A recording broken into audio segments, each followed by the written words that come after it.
ዛሬ የምታየው ፋኖ ዝም ብሎ ኦቨርናይት ከእንቅልፉ ድንገት ተነስቶ የተወለደ አይደለም። ስለዚህ መንግስት ድንበሩን ሊያስጠብቅለት የማይችል ፖለቲካል ግሩፕ እንዳለ በስነስርዓት አንደርስታንድ ሲያደርግ በመንግስት ላይ ተማምነን መንግስት እንዲጠብቀን እንቅልፍ መተኛት የምንችልበት ስርዓት የለም። ስለዚህ ራሳችንን መጠበቅ ያለብን ራሳችንን የሚል ስርዓት የተወለደው ቲፒኤልኤፍ ጋር ሄዶ ፕሪቶሪያ ላይ ካደረገው ስምምነት በኋላ ነው። እኔ ቴዲ እንደው ስታሰድበንም ደህና ሰዎች ቢሰድቡን ፖለቲካ እውቀትም ያላቸው ንግግራቸውም የሚያምር ሁለት ሰው አሁን እዚህ አያና ጠንካራ የሆነ የፖለቲካል ኖሌጅ አለው። ሲናገር ምን መናገር እንዳለበት ያውቃል። ህዝብን በዚህ ደረጃ ዲስሪስፔክት ማድረግ የሚችል ኢቨን የዲስከሽን ፕሮፌሽንን በስነስርዓት አንደርስታንድ ማድረግ የማይችል ሰው አስገብተህ ባታሰድብ ህዝብ ጥሩ ነው። ለሚመጥኑ ሰዎች መድረኩን ስጥ። ሁለተኛው በጣም የሚያስቀው ነገር በድፍረት የሚነግሩን ምንድነው የምታካብዱት? ኢትዮጵያ ውስጥ እኮ ነዳጅ እናንተ ጋር ብቻ አይደለም የጠፋው፣ ሐዋሳም ነዳጅ እጥረት አለ። ዝም ብለህ አታካብድ፣ አርፈህ ተቀመጥ ነው። እና ነዳጅ መጥፋቱና ነዳጅ አለመኖሩ ልክ እንደ መብት አድርገው ነው የሚያወሩት። በሰብሲዲ ነዳጅ እየተደጎመ እንደፈለገ ህዝቡ እየተራጨ የሚኖርበት የነበረ ሀገር ላይ መጥተህ ነዳጅ ማግኘት አክሰስ ፎር ፊውል የሚባል ነገር በጣም ትልቅ ኢሹ የሆነበትን ሀገር ሰርተህ ደረትህን ነፍተህ ነው ደግሞ የምታወራው። ነዳጅ ከሌለ ምን ታመጣለህ? አርፈህ ተቀመጥ አይነት ነገር ነው። እና ጥጋባችሁን በልክ አድርጎት ወደ ጉዳዩ ልመለስ። ቴዲ የቲፒኤልኤፍ ጉዳይ በኢትዮጵያ ፖለቲካ ውስጥ በጣም አነጋጋሪ ጉዳይ ነው የሆነው። ፕሪቶሪያን ተመልሰን ትንሽ ለማየት ከመሞከሬ በፊት የትግራይ ጦርነትና ከዛ ቀጥሎ ያለው እስካሁን ድረስ አማራ ክልል እየተደረገ ያለው ጦርነት ያመጣው ኢምፓክት ምንድን ነው? አጀንዳውስ ምን ነበር? ከጀርባ ድራይቭ የሚያደርገው ኢንተረስት ምንድን ነው የሚለውን ነገር ትንሽ ነካክቼ የፕሪቶሪያ አግሪመንትን ከዛ በኋላ አሁን ያለንበትን አሰላለፍ በትንሹ ልቃኝና ልጨርስ ሀሳቤን። ኦኬ፣ ጦርነቱን እንደምታስታውሰው እኔ ጦርነቱ በዲዛይን የተደረገ ጦርነት ነው። ጦርነቱ የኢትዮጵያን ቴሪቶሪያል ኢንቴግሪቲ፣ ሶቨሬኒቲ እና ኢኮኖሚክ ሱፒሪዮሪቲ የማረጋገጥ ሳይሆን የአንድን ግለሰብ በስልጣንና በዴሊዩዥናል በሆነ ፖለቲካል ፐርስፔክቲቭ የናወዘን ሰው ኢንተረስት የማስጠበቅ ጦርነት ነው። ያ ሁሉ ጦርነት ቢሊየንስ ኦፍ ዶላር የፈጀበት ወደ 40 ምናምን ቢሊዮን ዶላር ያወጣንበት ኢንፍራስትራክቸር ያወደምንበት የኢትዮጵያ ኢሜጅ በኢንተርናሽናል ኮሚኒቲው በመጥፎ የተሳለበት አገር ውስጥ ደግሞ ኢንተርናሊ 4.5 ሚሊዮን ምናምን ኢንተርናሊ ዲስፕሌስድ የሆነ ህዝብ ያለበት በዓለም ምናልባት አንደኛ የሆነበት በዛ በነበረው ጊዜ በኢንተርናል ፖለቲካል ፕሬዠር ደግሞ ከዛ በፊት አይተን የማናውቀው አይነት ፕሮብለም የሆነበት ነው። የካጁዋሊቲ እና ኮላተራል ዳሜጁ ጉዳይ ይቀር፣ ታሪክ መዝግቦት ይለፈው። 1 ሚሊዮን ሰው የገዛ ህዝቡን የጨረሰ ከዛ በኋላ ደግሞ ምንድነው የተገኘው ሲባል መጨረሻ ላይ ፕሪቶሪያ ቁጭ ብሎ ለመነጋገር የተደረገ ጦርነት ነው። እና እዛ ጦርነት ላይ ማየት ያለብን በጣም መሰረታዊ ነገር አለ። ቲፒኤልኤፍ ላይ ጦርነቱ ሲደረግ ቂም ያለበት ወር ደግሞ ቲፒኤልኤፍ ኢትዮጵያ ውስጥ ከዚህ በኋላ ኤግዚስት ሊያደርግ ይገባል ብሎ የማያምን ጠንካራ የሆነ ሶሻል ቤዝ አለ። የተለያየ አይነት ግሩፕ ነው ይሄ። አንደኛው ከዚህ ቀደም የነበረው በዩኒተሪ ሲስተም ስትገዛ የነበረችው ኢትዮጵያ አንድነቷ ታሪኳን ምናምን የሚወድ ወደኋላ የነበረችው ታሪኳ ኢምፕረስ የሚያደርገው ኢትዮጵያ ትልቅ የሆነ የኢትዮጵያ ግሩፕ አለ፣ ኢትዮጵያኒስ ግሩፕ አለ። ያ ግሩፕ 83 ላይ የፈጠርናት ሀገር ናት ምናምን የሚባለውን ናሬቲቭ ከልጅነቱ ጀምሮ ጭንቅላቱን እያመመው ሲሰማ ያደጋል ትውልድ እንዳወጣት አለ። ያ ትውልድ የራሱ የሆነ ግሬቫንስ አለው። ሁለተኛ ደርግ ጠንካራ የሆነ ሶሻል ቤዝ የነበረው ነው። ፖለቲካሊም በተወሰነ ግሩፕ ውስጥ አክሴፕተንስ የነበረው ነው። የዛ ልጆችና የዛ ትውልድ ሰዎች በዚህ መንግስት ላይ በቲፒኤልኤፍ መንግስት ላይ ቅራኔ ነበራቸው። ሶስተኞቹ አሁን እንደምታየው በአማራ በኩል የተደረገ በደል አለ ተብሏል። ያ በስነስርዓት አድሬስ አልተደረገም። በዛም ደግሞ ከፍተኛ የሆነ ፖዚሽን አለ። ስለዚህ ከነዚህ ላይ ተጨምሮ በኤርትራ በኩል ደግሞ ሌላ ኢንተረስት ደግሞ ያለው ግሩፕ አለ። በሆርን አፍሪካ ላይ ጠንካራ የሆነ ኢንተረስቴን ማስጠበቅ የምችልበት ጃይንት የሆነ ፖለቲካል ፎርስ ሆኜ እንዳልወጣ ያደረገኝ ዘግቶ ያዘኝ ቲፒኤልኤፍ የሚባል የፖለቲካል ግሩፕ ነው። ስለዚህ የኤርትራ ታላቅነት እንዲረጋገጥ ቲፒኤልኤፍ መጥፋት አለበት። እስከዛሬ ለጠፋብኝ ጥፋትና ላጣሁት ነገር በጠቅላላ ተጠያቂ ማደርገው ቲፒኤልኤፍ ነው። እሱን ማጥፋት አለብኝ ብሎ ደግሞ የሚያምን ኤርትራ ውስጥ የነበረ ግሩፕ አለ። ስለዚህ ከዚህ ውጭ በኢትዮጵያ ውስጥ እንደምታውቀው በ27 ዓመት ውስጥ የተሰሩ በጣም ትልልቅ የሆኑ ሜጀር የሆኑ ጥፋቶች አሉ። የነዛ ጥፋቶች ደግሞ ኢንፐርሰን በደል የደረሰባቸው ይህን ጉዳይ ደግሞ መካስ አለብን ብሎ የሚያምኑ ሰዎች አሉ። እነዚህን ሁሉ ሰዎች ሰብስበው አምጥተው አብይ አህመድ ጦርነቱን በጣም በሚገርም አይነት የፕሮፓጋንዳና የኢኮኖሚ እንትን ጋልቫናይዝ አድርጎታል። ያ ሆኖ 360 ዲግሪ ትግራይ ተከባ ጦርነቱ ቀጥሎ ነበረ። የሰፕላይ ራውት በስነስርዓት ከሴንትራል ገቨርንመንቱ ጨምሮ በሱዳንም በኤርትራም በኩል ሲጅ ነበር የተደረገው። ይሄ ጦርነት ቀጥሎ በምንድን ነው የቀጠለው ነው? ኦልሞስት ያ ጦርነት መቀጠል ቢችል አክሰስ ቱ ቤዚክ ሰርቪስ የለም፣ ነዳጅ ማግኘት አይችሉም፣ ጦርነቱን ማስቀጠል የሚችሉበት መሳሪያ የላቸው ምናምን እና ጦርነቱ ከዛ በኋላ ለተወሰነ ጊዜ ቢቆይ ትግራይ ኦልሞስት ቶታሊ ኮላፕስ የሚያደርግ እንትን ነው የሚሆነው፣ ሪጅን ነው የሚሆነው። ሶ ኢንተርናሽናል ኮሚኒቲው እዚህ ላይ ኢንተርቪን አደረገ። ኢንተርናሽናል ኮሚኒቲው ገባ፣ ኔጎሽዬሽን ያስፈልጋል ምናምን ሲባል አብይም ተቀበለ። የተደረገበት ምክንያት ምንድን ነው? ግን አሁን ከቲፒኤልኤፍ በፊት ጦርነቶቹን እስቲ ወደኋላ ተመልሰን ወለጋ ላይ ተመልከት። ወለጋ ማለት በጣም ፖተንት የሆነና አክቲቭ የሆነ ፖለቲካል ፎርስ ያለበት ነው። ኤሊት ስትል ኦሮሚያ ውስጥ ዋነኛ የምጠራው ወለጋን ነው። አብይ ስልጣን ላይ ከመጣበት ሰዓት ጀምሮ ሲያጠፋና ሲቀጠቅጥ የነበረው በድሮን ሲጨፈጭፍ የነበረው የወለጋን ህዝብ ነው። ምክንያቱም ምንድነው ለአብይ ፖለቲካ ኦር ደግሞ እሱ ለሚያስበው ሬቶሪክ የወለጋ ህዝብ የሚመች አይደለም። ኦር ደግሞ የወለጋ ኤሊት ለአብይ ትሬት ነው። ስለዚህ የወለጋ ህዝብና የወለጋ ኤሊት ለአብይ ትሬት መሆን የሚያቆምበትን የፖለቲካል ስርዓት ለመፍጠር የወለጋ ህዝብ መጥፋት አለበት። ወለጋን ሲጨፈጭፍ ቆየ። ቀጥሎ መጣ ቲፒኤልኤፍ ላይ። ትግራይንም ካየኸው ኮር ስቴት የነበረ ነው። ጠንካራ የሆነ ፖለቲካል ፎርስ አለበት።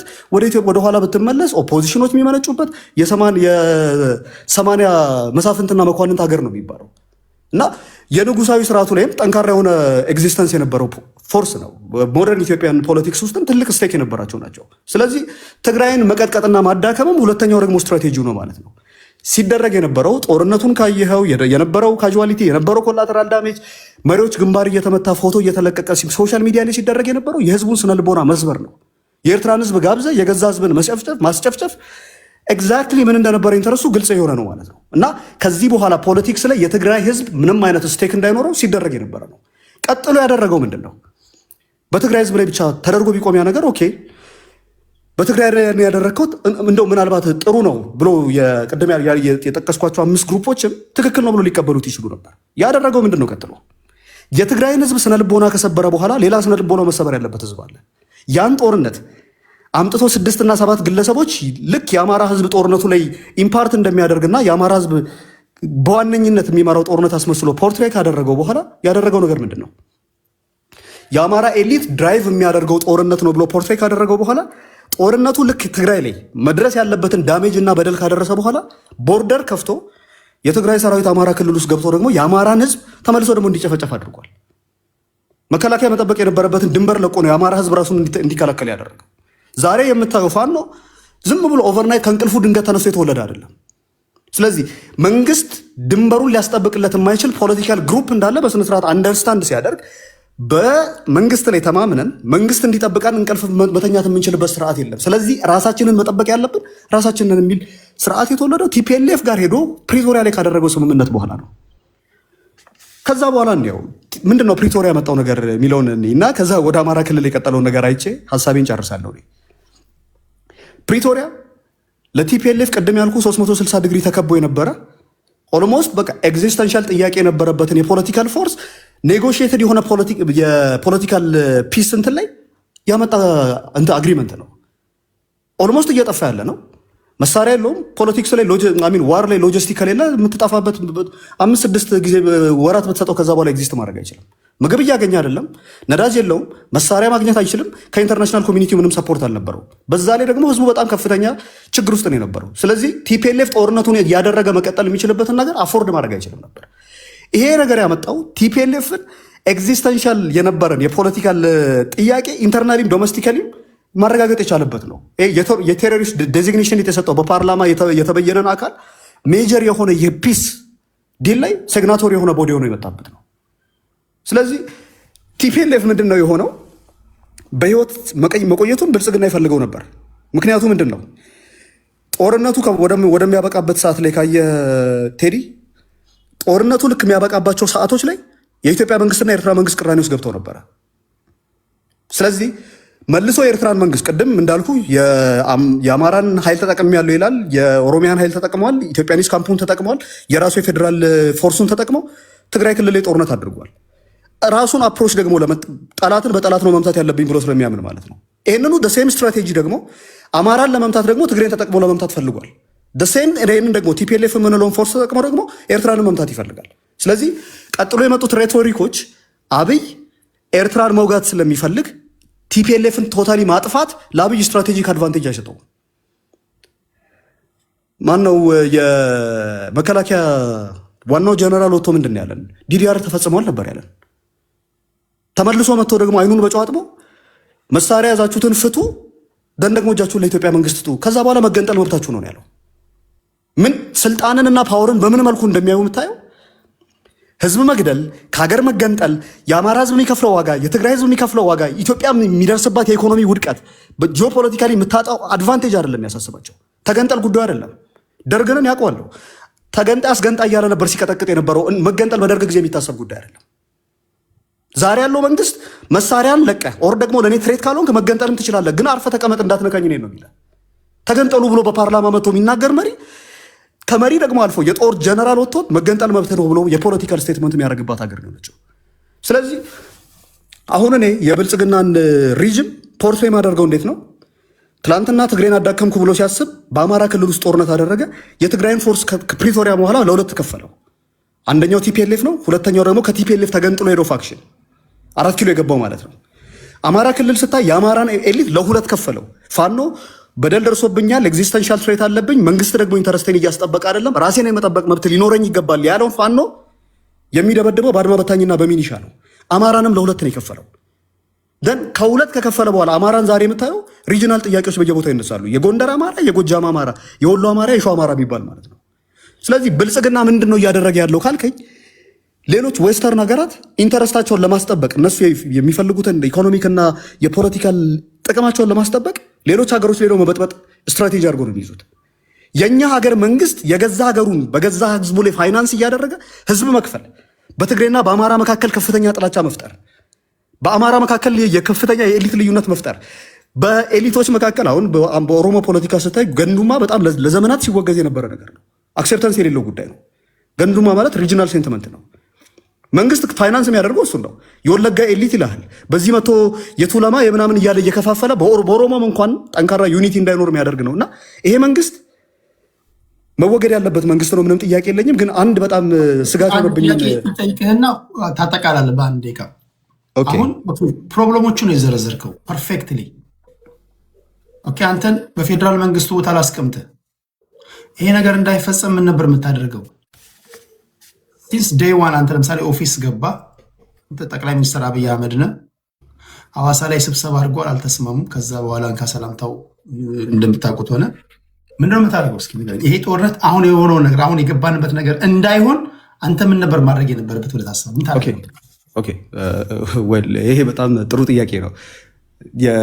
ከዚህ በፊት አንድ የመጨረሻውን ፖይንቱን ልንካውና የኛውን ልመልስና ላብቃ ጥያቄ ቴዲ። የፌዴራል መንግስቱ ማድረግ ካለበት በፊት አሁን ግን ያለው አሰላለፍ ወዴት እየሄደ ነው መሆን የለበትም ብዬ ማስበውን ደግሞ ሜጀር የሆነ ሪዘርቬሽን ያለባቸውን ኤሪያዎች ደግሞ ልናገር። አሁን አንድ ቤተክርስቲያን ለመገንባት ቁርአን የያዘ መጽሐፍ ቅዱስ የያዘ ኤቲስት ምናምን ተሰብስበው አንድ ቤተክርስቲያን ሊገነባ አይችልም። ምክንያቱም የተለያየ አይነት ኢንተረስት ያለው ግሩፕ ስለሆነ። አሁን በአማራ፣ በትግራይ፣ በኦሮሚያ በኩል የተለያየ አይነት ኢንተረስት አለ ብዬ አምናለሁ። አሁን በምን አይነት መሰረት እንደሆነ ማላቃቸው 3-4 የተለያዩ ሜጀር ፎርሶች ስምምነት እያደረጉ ነው። በዚህ ውስጥ ደግሞ በጣም ክሪቲካሊ ደግሞ ማየው ተመልሶ ወደ ኢትዮጵያ ውስጥ እንዲገባ የማልፈልገው አንድ ትልቅ ፎርስ አለ፣ የኤርትራ ፎርስ ነው። የኢትዮጵያ ኢንተርናል ፖለቲክስ ላይ ሞር በቅርቡ በግልጽ የምናየው ነገር ነው የሚሆነው። በአማራ በኩል ያለ ፎርስ ከትግራይ በኩል ካለ ፎርስ ጋር ስምምነት እየፈጸመ ነው ያለው። ትላንትና ኦሮማራ ተብሎ የመጣውን ኪሳራና የመጣውን ውድመት እናውቃለን። ቅድም ነጣጥለህ ይሄ ቶታሊ የህዝቡን ኢንክሉሲቭ የሆነ አይነት አፕሮች ባለመከተል የነበረውንትም ኢንዳፕ ያደረገው በጦርነት ነው። ዛሬም በአማራ፣ በትግራይ፣ በኦሮሚያ እና በሌሎች ደቡብ ላይ በሚገኙ ህዝቦች መካከል ኮንሰንሰስ ሳይደረግ በሁለትና በሶስት ህዝቦች መካከል የሚደረግ ግንኙነትም ስምምነትም ለሰላም ያደርሰናል ብዬ አላምንም። ስለዚህ አሁን ቀጥሎ እያዩ ያለሁት ነገር በኤርትራ ፎርስና በትግራይ ፎርስና በአማራ ፎርስ መካከል ያለው ግንኙነት ምንድን ነው የሚሆነው? ይሄ ነገር መሰረት የሚያደርገውስ ምንን ነው? ሌሎች ውስጥ ኢትዮጵያ ውስጥ የሚገኙ ህዝቦች ደግሞ እንዴት ነው ከዚህ በኋላ አፕሮች የሚደረጉት የሚለው ነገር በጣም ትልቅ ጥያቄ የሚያስነሳ ነው። ምክንያቱም ይሄ ነገር በዚህ የሚቀጥል ከሆነ በብሮደር ሳውዝ ኖርዝ የሚባል አይነት የእንትን ክፍፍል ይፈጥርና ወደ ሲቪል ዋርና ተመልሶ መቆም የማይችል አይነት ጦርነትን ነው የሚወልደው። ስለዚህ ይሄ ጉዳይ በጣም ክሪቲካል የሆነ ነገር ነው። ከዚህ በኋላ ብልጽግና የሰራውን ሚስቴክ ተደግሞ መሰራት ስለሌለበት ስምምነትም ከተደረገ መጀመሪያ መስማማት የሚችሉ አካላቶች ናቸው ወይ? ከተስማሙስ ደግሞ የተስማሙበት መሰረት ምንድን ነው የሚለው በጣም ኢምፖርታንት ነገር ነው። ተመልሶ ሳይክል ኦፍ ኮንፍሊክቱ መቀጠል የለበትም ብዬ ስለማምን ማለት ነው። የጠየከኝን ጥያቄ ግን አድሬስ አድርጌ ሀሳቤ ልጨርስ ቴዲ። በኢትዮጵያ ታሪክ በሞደርን ኢትዮጵያን ሂስትሪ ታሪክ አብይ ያገኘውን አድቫንቴጅ ያገኘ ማንኛውም መሪ የለም።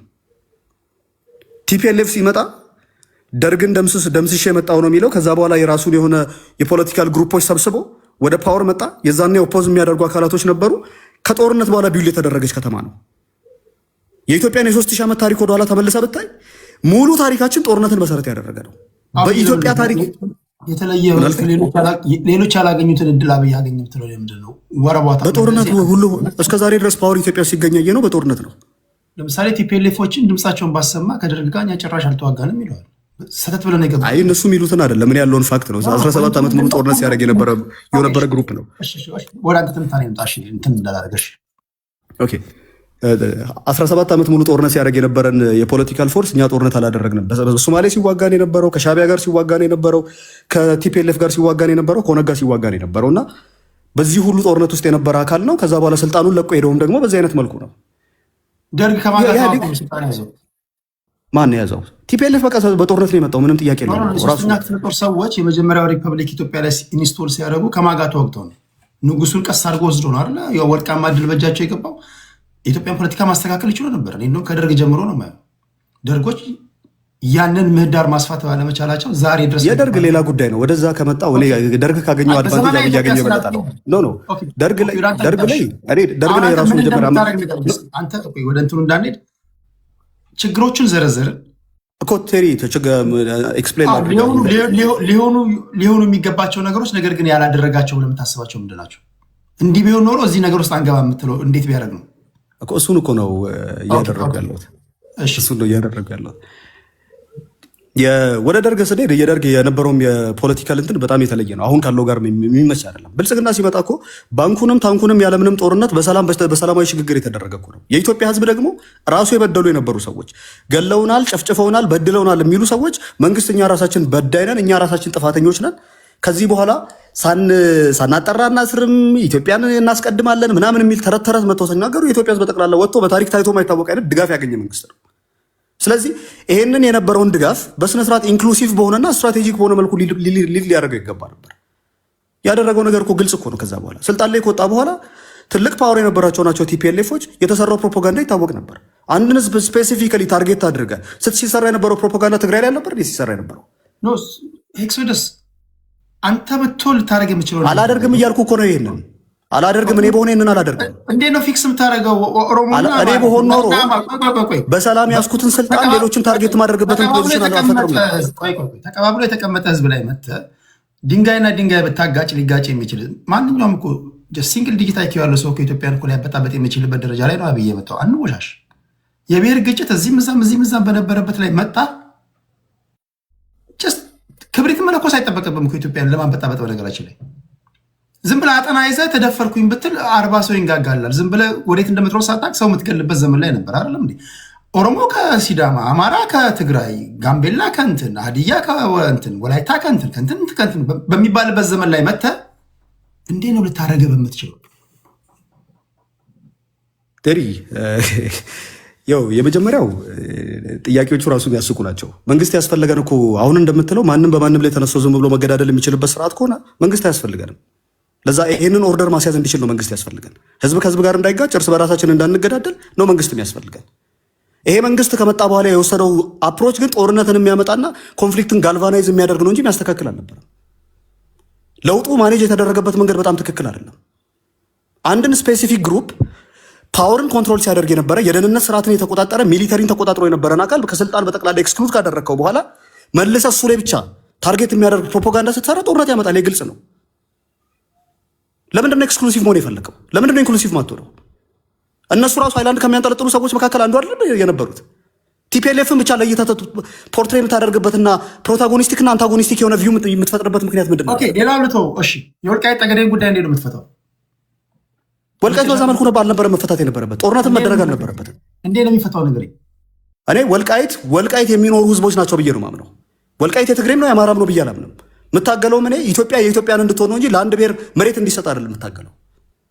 አሁንም ዛሬ ያለኝ ክሌም ይሄ የማን ችግር ነው? የማን ችግር ነው ማለት? ይሄ የአብይ ችግር ነው። አዎ የአብይ ችግር ነው። ሲስተሙን መልሶ እንዲቀጥል አደረገው እኮ አምጥቶ ወልቃይትን ለአማራ ይሰጥ ለትግራይ ይሰጥ። ምን ዛሬም እኮ ልክ እንደ ካሽሚር እኮ የመጫወቻ መሬት እኮ እያደረገ 30 ዓመታት ያልፈታኸውን በፌዴሬሽን ምክር ቤት ያልፈታኸውን በሪፈረንደም ያልፈታኸውን ጉዳይ አብይ አህመድ እንዴት አድርጎ ይፍታል? አብይ ሲመጣ ምንድን ነው የሚሰራው? አይፈታም ነበር ወይ? ምንድን ነው የሚያደርገው? እነሱ ምን ሲሰሩ ነበረ? ባለፉት 30 ዓመታት የወልቃይት ጉዳይ ለምን መፍታት ከበዳቸው? እነሱ ምን ሲሰሩ ትለኛለህ? እነሱማ ትክክል አይደሉም ብለን እኮ ከስልጣን እኮ አነሳናቸው እኮ። ለምንድን ነው እነሱ ላይ ዛሬ የምናወራው? ስለዚህ እነሱ ታንኩንም ባንኩንም ወይ ጀቱንም በጀቱንም የያዙ አካላቶች ያልፈቱትን ጉዳይ ጀስት እየተራመደ ስኒከር ሱሪና ጨርቅ ሱሪ አድርገው የገባው ሰውዬ ከአንዳንድ መፍታት ነበረበት ነው የምትለው? ቆይ እነሱ ምትለኝ ለውጡ የመጣበት ምክንያት ምንድን ነው? ለውጡ የመጣበት ምክንያት እኮ እንዴት አድርገው ይፍተው ንገረኝ። እንዴት አድርገው ይፍተው? ትክክል አልነበረም ብሎ ከዚህ በፊት ህዝቡ ጥያቄ ነበረው። የአማራ ህዝብ ጥያቄ ነበረው፣ የኦሮሞ ህዝብ ጥያቄ ነበረው፣ የኢትዮጵያ ህዝብ ጥያቄ ነበረው። ይህንን ጥያቄ አድሬስ ማድረግ የነበረበት ሲስተሙን በስነስርዓት በመቀየር ነበር። አንተ እያልከኝ ያለኸው ህዝቡ ተነስቶ አንድ ጊዜ ሀሳቤን ሳልጨርስ አንዴ ጥያቄ በደንብ አድምጥ ጋይስ። እናንተ በዙር ስትናገሩ እየሰማኋችሁ ነው። ጥያቄን በደንብ አድምጥ። ጥያቄና መልስ የሚደብራችሁ ከሆነ ቀስ ብላችሁ ወረዱና ሂዱ። ጠይቀኝ እስክመልስ ጠብቀኝ እንጂ መሀል ላይ የምትገባብኝ ከሆነ እንዴት ነው? ጥያቄን በደንብ ስማ። በዚህ መንገድ ነበር ሊፈታ የሚችለው ብለህ እንቅጩን ንገረንና ወደ ሌላ ቦታ ላይ የወልቃይት ጠገዴ ጉዳይ በነገራችን ላይ አብይ አህመድ ወደ ስልጣን ሲመጣ ኦልሞስት ሁሉም በፌዴሬሽን ምክር ቤት የተመዘገቡ 76ቱም ብሔር ብሔረሰቦች ጥያቄ ያለን ብለው መፈክር ይዘው ወጥተዋል። ሲዳማ ጥያቄ ያለን ይላል፣ ኦሮሞ ጥያቄ ያለን ይላል፣ ወላይታ፣ ደቡብ እንደዛ ሆኗል፣ ትግራይ፣ የወልቃይት ጠገዴ ጉዳይ፣ አማራ መፈክር ይዞ ያልወጣ ብሔር ብሔረሰብ የለም። ይሄ እኮ የምናውቀው ነው አይደለም እንዴ? ኦኬ አሁን ስፔሲፊካሊ እዚህ ጋር ላምጣህና አንተ ችግሮቹን እንደተነተንከው ይሄ ጉዳይ እንዲህ ነበር ሊፈታ የሚችለው ብለህ እስኪ ንገረኝ። ቴዲ እየነገርኩ እኮ ነው። የመጀመሪያው ክልሎች ለምሳሌ የተወሰዱትን እኔ ምን ያህል ዲስማንትል የማድረግ ፖለቲካ እንደሰራ አራቱን ነገር ልንገርህና ኢንቴንሽኑ ጥሩ እንዳልነበረ ላሳየህ። ለምሳሌ ሲዳማ ክልል ላይ እንሂድ። ሲዳማ ክልል እኔ የዛ ሰዓት ኢትዮጵያ ውስጥ ነበርኩኝ። የነበርኩት ሃይሌ ሪዞርት ነው፣ ለቫኬሽን ሄጄ ከዚህ ከውጭ ማለት ነው። የነበረው ነገር ከመጀመሪያ እስከ መጨረሻ አንድ ባንድ ልነግር እችላለሁ። እንዴት እንደተጀመረ፣ መንግስት ምን ሲያደርግ እንደነበረ፣ ከዛ በኋላ መከላከያ መጥቶ ምን እንዳደረገ፣ ሰዎች ሲገደሉ ምናምን የፌዴራል መንግስት በስነ ስርዓት ኦርኬስትሬት ያደረገው አንተ እኮ አሁን ሃይላይቱ እንደው የምትሄደው ችግሩ ላይ ታጎላለህ። ስፔሲፊካሊ ሶሉሽኑን ንገረኝ ስል አትነግረኝም። ኦኬ ለምሳሌ ስፔሲፊካሊ ወደዚህ መጣ። ኦኬ ቴዲ አሁን ጥያቄውን እኮ ልንገርህ። አሁን አትግባብኝ። እንደዚህ የምታደርግ ከሆነ እኔ በስነ ስርዓት ሙሉ የሆነ ፒክቸር ልሰጥ አልችልም። አሁን ከጠየቀኝ ክልሎች ለምሳሌ ደቡብ ላይ የተዋቀሩበት መንገድ በጣም የሚያስቅ ነው። ቅድም እንዳልኩ ኢትዮጵያ ውስጥ በጣም ትልልቅ አቅም የነበራቸው ፖለቲካሊ ሚሊተሪውንና ፋይናንሱን ኢኮኖሚውን ምናምን በጠርንፎ በመያዝ ቲፒኤልኤፍ ትልቅ ፓወር ነበረው። ሴኪሪቲውን ሚሊተሪውን ይቆጣጠር የነበረ አካል ነው። በህዝብ ብዛትና በነበረው ሪፕሬዘንቴሽን ደግሞ ደቡብ ትልቅ ፎርስ ነው። ደቡብን 4 ቦታ ነው የተከፈለው። ሲዳማ ክልል ሲሆን ማን ፋይናንስ ሲያደርግ እንደነበረ መንግስት ምን እንዳደረገ የዛ ጊዜ የነበረው ብጥብጥ በስነ ስርዓት ሳይ ነበር የነበርኩት። መከላከያ የገባበትን ታይም ጥያቄ ማን ነው ያነሳሳው? የሲዳማ ጥያቄ መቼ ነው? የሲዳማ ጥያቄ የሲዳማ 11 የሚባል ጥያቄ ነበር መጀመሪያ ሲሉ የነበረው። መቼ ነው የተነሳው? እሱ ጥያቄ መቼ ነው?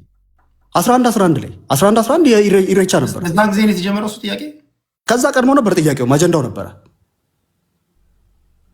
ታጋዮቹ የ130 ዓመት ጥያቄ ያለን ነው የሚሉት። እግዚአብሔር ያሳያችሁ። አሁን አብይ ስለመጣና ጋይስ ከዛ በፊት እንደዚህ አይነት ነገር ሲዳሞ ሲደረግ አይተታቃለ። ከሎቄ ከጭፍጨፋ በኋላ ሎቄ ጭፍጨፋ መች ሊሆን በ90 ምናምን ውስጥ 1995 በኢህአዴግ ጊዜ። አዎ ኦኬ። ከዛ በፊት ወደ ነበርንበት እንመለስ፣ ጥያቄያችን የ130 ዓመት ጥያቄ ነው እያሉ ውስጥ ሲብላላ፣ አንዴ ሲነሱ ሲገደሉ፣ ሲብላላ የቆየ ነው። አብይ አህመድ ሲመጣ ፈነዳ። አብይ አህመድ ሲመጣ ኢንፋክት ከቁጥጥር ውጭ ሆነ እንጂ የእነሱ ጥያቄ የአብይ ሲመጣ የመጣ አይደለም። አንዳንዶቻችሁ ደቡብን አፈረሰ ምናምን ትላላችሁ። በራሳቸው ጥያቄ በራሳቸው ሪፍረንደም አድርገው የ130 ዓመት ጥያቄያችን እንዴ ልተንፈስ እኮ ብሏችኋል አይደል? እኔ እኮ አስታውሳለሁ። አረበናታችሁ ልተንፈስ አጠቃለውና ወደ ዋንጋሪ እንሄዳለን። በእናትህ ኦኬ። አይ እንደዚህ ቼሪ ፒኪንግ ትክክል አይደለም። የነበረውን ነገር በስነስርዓት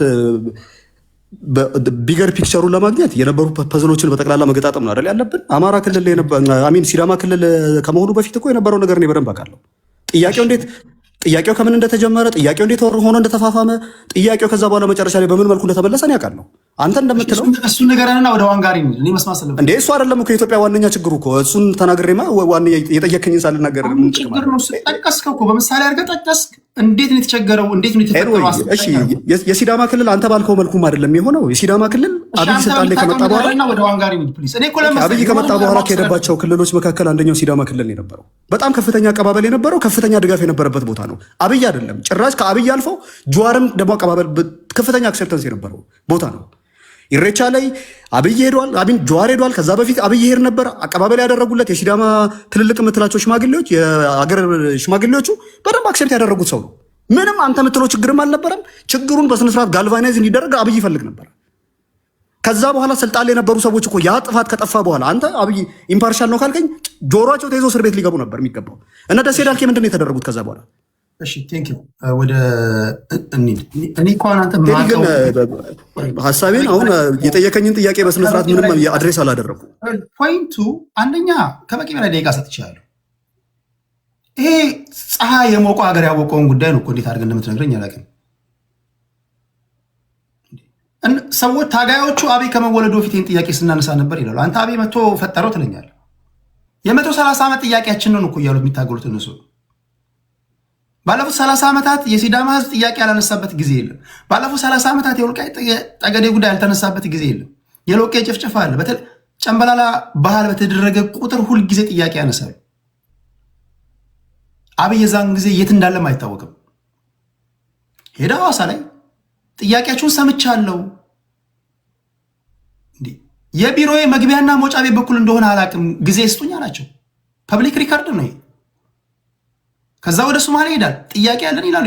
ግማሹ የ70 ዓመት ጥያቄ ያለኝ ይላል፣ ግማሹ የ30 ዓመት ጥያቄ ያለኝ ይላል፣ ግማሹ የ150 ዓመት ጥያቄ ያለኝ ይላል። ሰውየው ገና መግቢያና መውጫውን አያውቅም። አንዳንድ ነገሮችን ስናወራ እውነታውን ማውራት አለብን። እዚህም እዛ የምታያቸው የብሔር ጥያቄዎች አሁን የደቡብን ጉዳይ የመጀመሪያው ነገር የደቡብ ጉዳይ አንድ የሚተነተን ትንታኔ ያለ ደቡብን ያፈረሰው አብይ ነው። የሲዳማን ጥያቄ ሆን ብሎ ሲዳማን ክልል እንዲሆኑ ያደረገው አብይ ነው የሚባል ነገር አለ።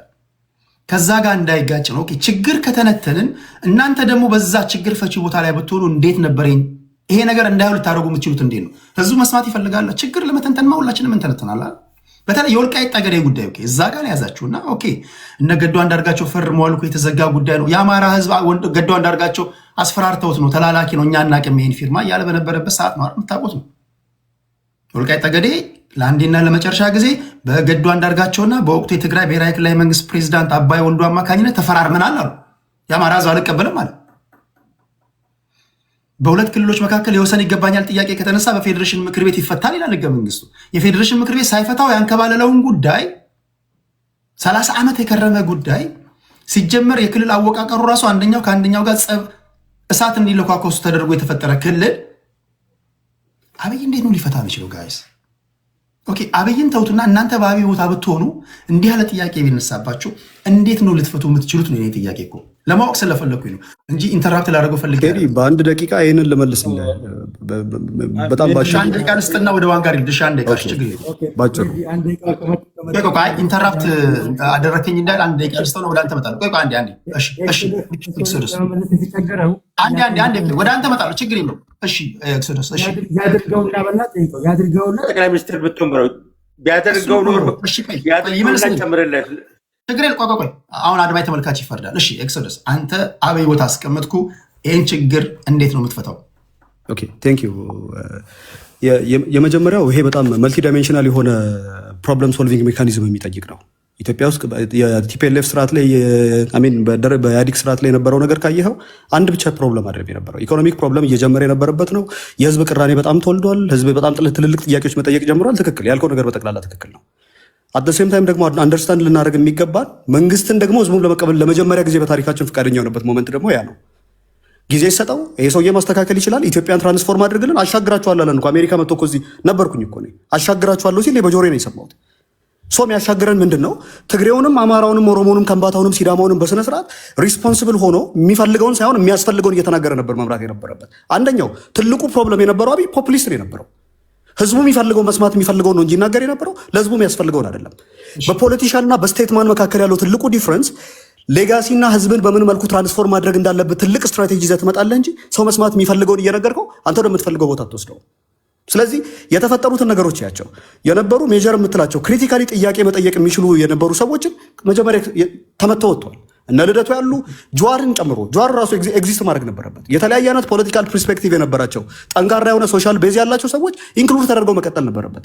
አብይ ግን ቅድም እንዳልኩ በአማራ በትግሬና በወለጋ በኩል ሲያደርግ የነበረው ጥቃት ኤሊት ግሩፕ እና ኤሊት ፎርስ አጠገቡ ሲኖር ኮንፈርት ስለማይሰጠው ትልልቅ የሚባሉ ሰዎችን በጠቅላላ መጥቷቸው። ክብራትና ክብራን ጥያቄው ተመልሷል አልተመለሰም ፍርዱን ለእናንተ ልስጥ እና ወደ ዋንጋሪ ሊድ